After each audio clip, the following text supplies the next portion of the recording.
give a damn about what anyone thinks of me anymore. I used to care. About fitting in, about being seen, about not being left behind. But now? Now I'm Caroline Brooks, and I've learned the hard way that your worth isn't measured by others' approval. In the next few pages, you'll see how far I've fallen, and how, surprisingly, I've risen again. I spent the entire evening making the pumpkin pie, the same one my cousin Julia had complimented last holiday season. She said it was the best she'd ever had, and even though I smiled when she said it, deep down I knew that the invitation, just like every year, wasn't real. It was more of a polite afterthought, a checkbox. Still, when Josh and Lily lit up at the mention of Thanksgiving dinner at Aunt Rebecca's, I didn't have the heart to say no. We arrived at my sister's house right on time. Her sprawling home in North Salem stood like a page out of a luxury magazine. Grand, cold, and deliberate. Twinkling lights lined the wrought iron fence. A wreath adorned every single window. Josh clutched my hand tightly as we walked toward the massive front door. Lily carried the pie box like it was made of glass. Rebecca opened the door with a smile that didn't reach her eyes. "Oh, Caroline, you came." I leaned in for a quick hug, but she didn't return it. Her eyes fell immediately to the pie box. "I told you not to bring anything this year." "Pumpkin pie," I said gently. She raised an eyebrow. "Let's hope it's not too sweet." Then, without another word, she turned on her heel and walked back inside. The scent of cinnamon and roasted turkey wafted through the air, but it didn't feel inviting. It felt rehearsed. We stepped into the grand hallway. Chandeliers above, perfect white carpet below. Everyone else was already gathered, dressed in warm tones and rich fabrics, laughing and sipping wine around a table that looked like it belonged on the cover of Good Housekeeping. No one turned to greet us. No one offered a seat or even a smile. We stood awkwardly near the entrance, three shadows in a room filled with polished people who had already decided where we didn't belong. I kept smiling. I carried the pie into the kitchen, placed it quietly on the counter. Josh helped Lily out of her coat. She looked up at me with wide, unsure eyes and whispered, "Mommy, why isn't anyone saying hi to us?" I knelt to tie her shoelace, fighting the sting in my throat. "They're just busy, sweetheart." But inside, I wondered, how much longer do I have to pretend this doesn't hurt? Rebecca reappeared, scrolling on her phone. "I just checked the seating chart," she said without looking up. "It's a bit tight this year. You don't mind sitting in the side room, do you?" I blinked. "The laundry room?" "It's clean," she replied, like that was some kind of favor. "Quiet, too. The kids will be more comfortable. You know better than to have them squeeze in with the adults." She winked, as if that made it kinder. Josh's hand found mine again. Lily lowered her gaze. I picked up the pie and nodded, my voice lodged somewhere between my chest and my pride. "Sure, that's fine." As I followed the hallway past the back door, into the room that smelled faintly of detergent and old metal, I tried to steady my breath. The fluorescent light flickered once overhead. A small wooden table had been squeezed between the washer and a shelf of cleaning products. 2 folding chairs, 1 tiny plastic one. I set the pie down with quiet care. Josh sat silently. Lily climbed into her little chair, her legs swinging. Neither spoke. I looked at them, their faces soft and expectant. They didn't complain. Not yet. They were still young enough to believe my explanations. But for how much longer? There was a strange peace in this isolation, a false kind of comfort. And still, somewhere between the tightness in my chest and the heat rising behind my eyes, something like gratitude stirred. Because even here, even now, we were together. And for a moment that was enough, but only for a moment. I sat on the edge of the folding chair, the cold metal biting through the thin fabric of my dress. The pie sat in the center of the tiny table, still untouched. The hum of the washing machine in the corner filled the silence like background noise in a scene no one was watching. Lily's feet barely reached the bar of her plastic chair. She rested her chin on her hand, her curls falling across her cheek. Josh sat with his hands in his lap, staring at the wall with a quiet heaviness too old for 12. I served the pie anyway. "Here you go, baby," I said softly, sliding a slice in front of Lily. "Still warm." She took it with both hands. Careful not to drop it. Josh muttered a thank you but didn't touch his plate. Outside the door, laughter rose and fell like waves. A woman shrieked with delight at something, probably another one of Blake's jokes. Forks clinked. glasses toasted. It was the kind of holiday moment people posted about online. Perfectly lit, perfectly framed. I looked around our little side room. No centerpiece, no second helpings, no eye contact, just us. Lily broke the silence first. Why doesn't Aunt Rebecca want us to sit with everyone? Her voice was so small, so careful. Like she was afraid of the answer. I tried to smile again, but this time it wobbled. It's not that they don't want us there, I said, reaching out to brush a crumb from her cheek. They just don't understand. Josh looked up sharply. No, Mom, they understand just fine. His voice wasn't loud, but it cut. I turned to him, surprised by the edge in his tone. They just don't care. He stared at me, unblinking. Maybe next year we shouldn't come. The pie on my plate blurred as my eyes filled. I blinked them away, steadying my breath. Was this the lesson I'd tried so hard to shield them from? That sometimes kindness isn't returned, and family doesn't always mean warmth? I looked at them, my beautiful brave kids, one still trying to understand, the other pretending not to care anymore, and me, somewhere in between, still hoping for crumbs of inclusion. Why do I keep showing up at doors that were never built for me? I didn't say it aloud, but the question echoed inside me. I picked up my fork, took a bite of pie. It tasted like cinnamon, nutmeg, and effort. The same effort I poured into everything for them. For us. Then I lifted my cup of water, just a plastic cup, no glass stem, no toasts. Happy Thanksgiving, babies, I said gently. Wherever we are, as long as we're together, that's enough. Lily smiled faintly. Josh didn't look at me, but he raised his cup too. The laughter from the main room got louder again. Rebecca's voice rose above the others, sharp, amused, confident, and still we sat in silence. But something inside me was shifting. I didn't feel angry. Not yet. I felt something more dangerous. Awake. I was about to throw away the rest of the pie. Something about it. The half-eaten crust, the way it sagged in the foil pan, suddenly made me feel small. Smaller than I had in years. I stood up slowly, gathering the paper napkins and the plastic cups, trying to tidy our corner of silence before slipping out unnoticed the way we came. And then we heard it. Tires. Sharp. Screeching slightly over the gravel outside the laundry room's tiny window. Josh's head snapped toward the sound. Lily looked up, startled, then curious. I paused, pie box in hand. Headlights cut across the wall behind us, bright, sweeping. They didn't keep moving, they stopped, right at the back door. We stood still, the three of us, like figures in a painting. Josh pressed his face to the window, eyes wide. Mom, that car, he whispered. I stepped beside him. Through the frosted glass I saw a long, sleek black car. Not a neighbor's SUV, not anyone from the party. It was a limousine. Clean, quiet, deliberate. A man stepped out from the front. Black suit, black hat, white gloves. He walked to the rear door and opened it. A woman emerged. She wasn't young, but she moved with poise that made the years seem like credentials, not weight. Her slate blue coat clung gracefully to her frame. Her silver hair was pinned neatly at the nape of her neck. And when she looked around, her eyes landed, without hesitation, on us. Lily whispered, not blinking, Mommy, she's looking at us. I didn't answer. My hand was on the doorknob. I wasn't sure why, but my body moved before my mind caught up. I cracked open the door. Cold air rushed in, laced with something soft, snow in the distance maybe, and jasmine. The scent clung to her scarf. She smiled. Not the forced kind I was used to, but one that looked like she meant it. Hello, she said, her voice calm and unshaken. I'm looking for Caroline Brooks. My breath caught. Yes, I said, barely above a whisper. I'm Caroline. She stepped closer, her heels clicking softly on the stone path. Good, she nodded. I'm Evelyn Rodess, executive director of Voices Rising. I blinked. I had heard that name. Somewhere. A community newsletter, a forum post maybe. She continued, we're a foundation that supports single mothers and women who've been pushed to the margins. I'm here because of something you wrote. My heart started racing. What I wrote? She nodded again. A post. Last year. About rebuilding your life after the shelter.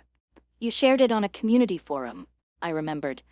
Late one night, typing into my phone while Josh was burning with a fever and Lily was asleep on my chest. I wasn't trying to go viral. I wasn't even trying to be seen. I was just trying to survive the silence. Evelyn stepped forward, glancing briefly around the laundry room. At the buzzing bulb above, the washer humming in the corner. I didn't expect to find you here, she said gently. I laughed once, bitter and soft. I didn't expect to be found here either. Josh stood beside me now, holding the pie box like it had become precious again. Lily clutched my coat. Evelyn looked me straight in the eye. I came to ask if you'd be our keynote speaker at the Voices Rising Spring Summit. We want to hear your story. No filters, no embellishment, just truth. I couldn't speak. The laundry room seemed to fade at the edges. We'll compensate you fairly, she continued. We'd also like to publish your story. You'll have full editorial control. I stood frozen, my hand still on the doorknob. Josh leaned toward me, his voice barely a breath. You'll do it, right? I looked down at him, at Lily, and then back at Evelyn. Yes, I said. I will. She smiled, warm, steady, real. The car's waiting, she said. We can talk more over dinner. I glanced back at the table. 3 plates, half-sliced pie, fluorescent light flickering. Then I looked at my children. Their eyes were no longer confused. They were filled with something else now. Wonder. Let me grab my coat, I said. Evelyn shook her head. No need, she said. We'll take care of you from here. And just like that, we stepped out into the night. The cold stung my cheeks, but my heart was warm. For the first time in years, I wasn't walking away from a place I didn't belong. I was walking towards something I never dared to believe could be mine. The leather of the car seat was warm against my back, soft and unfamiliar.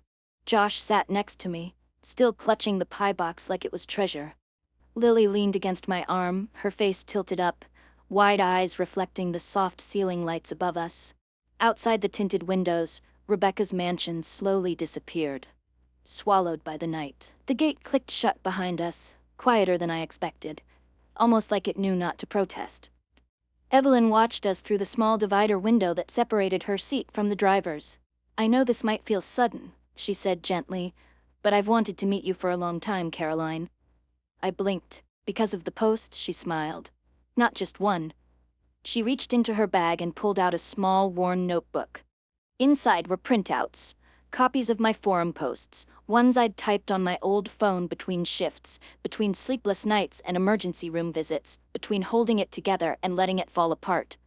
You wrote about the night shifts at the diner, about having $3 left for gas, about turning a packet of instant noodles into a party in the living room. You wrote about love without luxury and pain without shame. I stared at the pages, recognizing the crooked punctuation, the typos I never had time to fix. I didn't write those for attention, I said quietly. I just needed to let it out somewhere. That's what made it powerful, she said. It wasn't polished, it was real. Lily reached for my hand. I wrapped her fingers in mine. Evelyn continued. Voices Rising is hosting its spring summit in a few months. We'll be bringing together activists, educators, writers, and women who've survived the unspoken. We don't want a professional speaker, Caroline, we want you. I laughed a little, nervously. But I'm not a speaker, I'm just someone who survived, she finished for me, who rebuilt, who never stopped. I didn't answer right away. Josh was staring out the window, but I saw his hand resting lightly on Lily's shoulder, protective, in that quiet way of his. I don't know if I could stand on a stage, I whispered. Evelyn leaned forward slightly, her voice softer now. People don't connect to perfection, they connect to truth, and your truth is what this world needs. The car slowed in front of a small restaurant tucked into a quiet city corner. Golden lights glowed from inside. The smell of rosemary and warm bread drifted through the open car door. We were led to a private dining room. There were only 3 place settings, and a folder. A thin, white folder placed neatly in front of my seat. Evelyn gestured toward it. A preliminary contract. You can look it over at your pace. If you agree, we'll handle travel, lodging, childcare, whatever helps you focus on telling your story. I sat slowly. My hands trembled as I opened it. Caroline Brooks, Keynote Speaker, Voices Rising Spring Summit 2026. It didn't look like a dream. It looked respectful, clean. My name wasn't scribbled into the margin. It was centered, bolded, clear. I'm just a mom, I whispered. I didn't go to college. I haven't done anything that, matters. Evelyn shook her head, a quiet firmness in her voice. You've done the hardest thing, kept going, and not only that, you told the truth while doing it. That matters more than any degree. Josh gently took the pie box from my lap and set it aside, like he knew I didn't need to carry it anymore. Lily leaned into me, her breath warm against my side. They chose you because you're you, she said. I smiled, tears stinging the corners of my eyes. Not from pain this time. From release, from belief. Evelyn raised her glass of water. To the beginning, she said. I raised mine. To the beginning. The lights were softer than I expected. Warm, not blinding. The stage wasn't huge either. No towering screens or glittering chandeliers. Just a clean wooden platform, a single microphone, and a quiet buzz of anticipation settling over the room like a held breath. I stood backstage with the printed speech in my hand, the pages slightly bent at the corners, yellow sticky notes peeking out like small flags of encouragement. Lily had helped me place them the night before. Josh sat in the front row, his posture too straight for a 12-year-old. He wore a white shirt and navy sweater, his hair combed carefully. Lily sat beside him, gripping the conference program as if it were a treasure map. The MC's voice echoed through the speakers. And now to open our Voices Rising Spring Summit, a woman whose story has already touched more lives than she knows. Caroline Brooks. A pause. Then applause. I stepped forward, one foot, then another. My hands shook just enough to feel it. My breath caught for a beat, and then the lights embraced me. The crowd quieted. Hundreds of women sat before me, some in tailored suits, others in secondhand sweaters, some with notebooks open, some with tears already in their eyes. I didn't know most of them, but somehow I felt like I did. I took a deep breath and began. I'm not a speaker, I said honestly. I'm not here with degrees or titles or business cards. A few smiles flickered. I'm here because last Thanksgiving I sat in a laundry room with my kids, eating pumpkin pie under a buzzing fluorescent light while the rest of my family celebrated in the room next door. The room went still. I told them everything. About the shelter. About counting change at gas stations. About burning grilled cheese and calling it dinner theater to make the kids laugh. About feeling invisible at family gatherings and wondering if I was doing something wrong, or if I just didn't matter. I spoke about the post. The one I wrote on a $40 phone late at night, not expecting anyone to read it. And then I told them about the limousine, about Evelyn, about the moment I realized the world wasn't handing me a seat at the table, it was handing me a stage, and I was ready. I looked down at my final page, the one Lily had decorated with a tiny heart in pink marker. I read the closing lines slowly. I used to believe I had to shrink myself to fit in, but the truth is, I was never too much. They were simply never ready to hold what I carried. When I looked up, no one moved. For a moment, I wondered if I had said too much. And then, one clap, then two, then a wave. The whole room stood. The sound of applause filled every corner of the auditorium. Not polite, not performative, but real. From the gut, from the heart. I saw women crying, nodding, holding hands. They weren't clapping for a perfect life story. They were clapping because they saw themselves in mine. I stepped back, hands slightly trembling, but not from fear anymore. From something stronger, presence. After the talk, I stayed for hours. People lined up to speak to me. Some with babies on their hips, some with shaking hands. A retired teacher whispered, "You said the thing I never could." A woman with a headscarf held my hand and said, "You reminded me that survival is sacred." Each one gave me something. Not fame, not status, recognition. I didn't feel small anymore. I felt whole. The video of my speech made its rounds online, not viral in the chaotic, trendy way, but steady, quiet, like a small fire catching in a dry field, spreading not with spectacle but with warmth. I started getting messages, first just a few, then dozens, then hundreds. Some were emails, others handwritten letters folded with care. One came in a crumpled envelope from a women's shelter in Oregon, lined with glitter pen that bled slightly in the rain. "I used to think no one would ever hear me," the note read. "Then I heard you. And I knew I wasn't alone." I read it 3 times before setting it beside my tea mug. My fingers lingered on the paper like it could disappear. People shared photos of their favorite passages from the transcript. A young mom sent a picture of herself reading the speech aloud to her toddler while he smeared jelly on her knee. "I wanted him to hear it in my voice," she wrote. "I didn't know how to take it all in. For so long, I had written quietly, late at night, while the world turned its back. I didn't write to be seen, I wrote so I wouldn't vanish. Now people were holding my words like a lifeline." Josh would peek over my shoulder as I read messages, grinning in that half-awkward, half-proud way only a 12-year-old could. Lily would draw little inspiration badges on sticky notes and leave them on the fridge. One of them read, "You don't have to be famous to change someone's life. You just have to be real." I kept that one tucked inside my journal. Then came the email from the publisher. They had read the draft manuscript assembled from my old blog entries, quiet posts I'd written between grief and gumption. And they wanted more. Not just a book, a memoir, in my voice. They wanted to publish it in print, and they wanted me to narrate the audiobook. I stared at the screen for a long time. I had never liked the sound of my own voice before. It always sounded too soft, too unsure. But Evelyn had said something that echoed in my mind. Your voice carries something no one else can replicate. Truth. So I said yes. The studio was quiet the day I recorded my first lines. I stood in front of the mic, heart pounding, and read the opening chapter. This isn't a story about someone who had it all and lost it. It's about someone who had nothing and made it mean something. When I finished reading, there was silence behind the glass window, and then the producer, a woman named Kira, pressed the intercom button and said, "Caroline, that gave me chills." That night, as we walked back to the small apartment we now rented in Manhattan, one with no chandelier but a window that let in morning light, Josh looked up at me and asked, "Mom, do you realize how many people called you inspiring today?" I laughed, shaking my head. "I'm just someone who decided to stop asking for permission."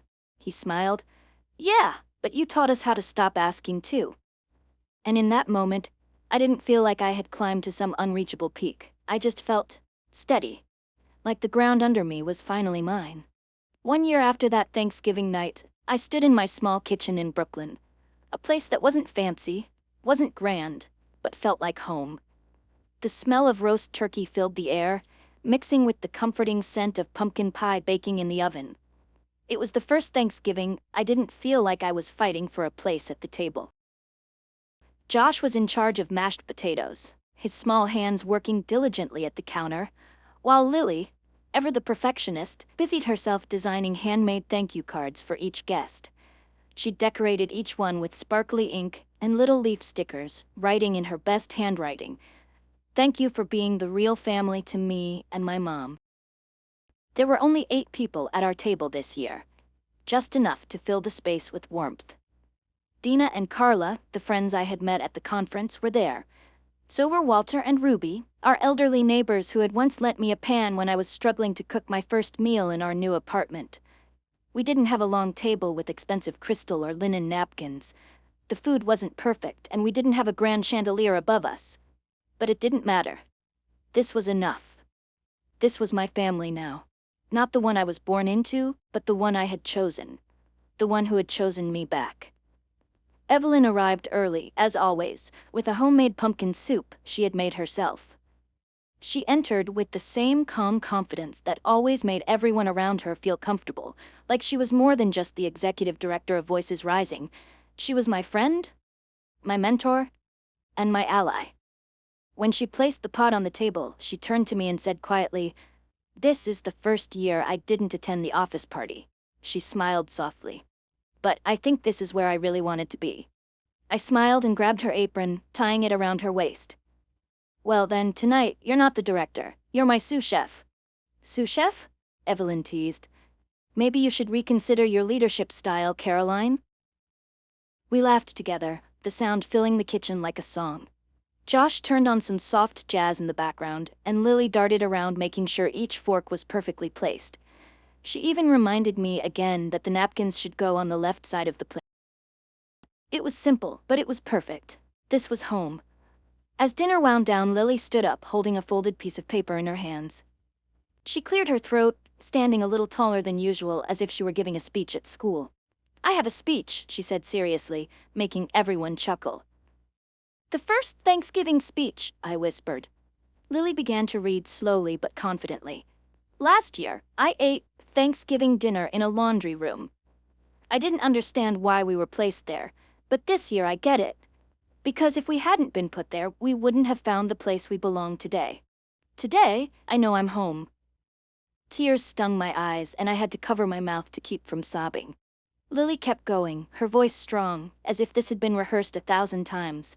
And in that moment, I knew. We had found our home. It wasn't about fancy tables or grand gestures. It was about choosing each other. loving each other despite everything the world had thrown our way. When dinner ended, people began to leave, and I stayed behind with Josh and Lily to clean up. The laughter from the living room lingered in my heart, soft and full of warmth. This was no longer about proving anything. We didn't need anyone else to tell us we were enough. This was the family I had built. The family who loved me for who I was, not for who they wanted me to be. Before Evelyn left, she gave me one last hug, soft and knowing. "Caroline," she said, "you're not just a speaker. You're the one who can change how people see themselves. You're showing them what it means to live with your truth, and that's the most powerful thing." I nodded, feeling my heart swell. She was right. I had stopped waiting for permission to be seen. I was seen now. I was enough. My mother sent her usual Thanksgiving text, as she always did. "Hope you're okay. Happy Thanksgiving." I looked at the screen for a moment, smiling quietly to myself. I didn't need to respond. I had my own family now, one I didn't have to ask for. One I had created, with love and with my own hands. This Thanksgiving wasn't just another day. It was the day I knew I had found where I belonged. A few months later, I stood backstage once again, but this time the space felt different. The nerves weren't the same. I wasn't fighting to prove my place here. I was simply present, ready to share my story with a new group of women. Women who needed to hear it, who were waiting to see themselves in my words. The air backstage was thick with anticipation. The room beyond the curtains was buzzing with conversation and excitement, but I didn't feel the pressure I once would have. This time, I was here for something much deeper than any applause. I was here to remind them they weren't alone. My speech was printed in front of me. More yellow sticky notes, just like last time, and some fresh underlined passages where I had edited my words to reflect what I had learned since the last conference. I had changed since then, but not because of any success or accolades. I had changed because I had allowed myself to believe I was enough. I heard the MC's voice calling my name, but it didn't sound as distant as it had before. I had no fear of stepping onto the stage anymore. Instead, I felt a quiet strength, a calmness that had grown within me since the moment I had stepped into the limousine and decided to take the chance on myself. And then I walked out. I wasn't nervous. I didn't need to be. The room was filled with hundreds of women, their faces open, expectant, yet filled with a quiet sense of vulnerability. Some of them I knew were hearing stories like mine for the first time. They didn't need a polished performance. They needed truth. They needed to feel understood. They needed to know that someone else had walked through the fire and come out stronger. I began. I used to think that my worth was tied to the way people saw me, that I needed to be accepted by those who never truly saw me. But I've learned that real worth isn't about being invited to the table. It's about building your own table. A place where you are seen for who you really are, where your voice is heard, not because it's perfect, but because it's real. The audience was quiet, and I knew, without looking, that they were with me. They were absorbing every word. I shared how I'd spent years trying to be someone I wasn't, trying to shrink myself to fit into spaces that were never meant for me. I talked about the shame I carried, the nights I spent questioning if I was enough for my kids, and how slowly I began to see that the only person I needed to prove my worth to was myself. By the time I finished, I didn't need the applause to feel that my message had been received. I could see it in the faces before me. The tears, the nods, the way they were holding their breath as though waiting to exhale the weight they had been carrying all along. As the room erupted into applause, one woman stood first, then another. Then the whole room was on their feet. The sound was overwhelming, not because it was loud, but because it was real. For the first time in my life, I wasn't standing on that stage alone. We were all standing there together. Every woman in that room, connected by our shared experiences and by the belief that we could rise, not despite our struggles, but because of them. Later, as I signed books and chatted with the women who had come to meet me, I was struck by the simplicity of what they were saying. "Your story gave me the courage to speak my truth," one woman told me. Another shared, "You made me realize that it's okay not to have it all figured out, that I'm still worth something, no matter where I am in my journey." And in that moment, I knew this wasn't just about me anymore. It was about all of us. I had spent so much of my life feeling like I was the only one who didn't fit in, the only one who couldn't find her place. But now I saw how many of us had been searching for the same thing: to be seen, to be heard, to be valued. I had built my own table. But now, I wasn't just sitting at it. I was inviting others to join me. That night, I returned to my hotel room, exhausted but full of peace. I opened my laptop, ready to begin writing the next chapter of my journey.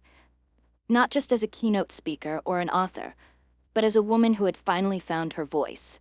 And more importantly, as someone who knew that this was just the beginning. I looked at the draft of my second book, the words still raw and honest. I'd never imagined that one day I'd be the one who had something to say that could change someone's life.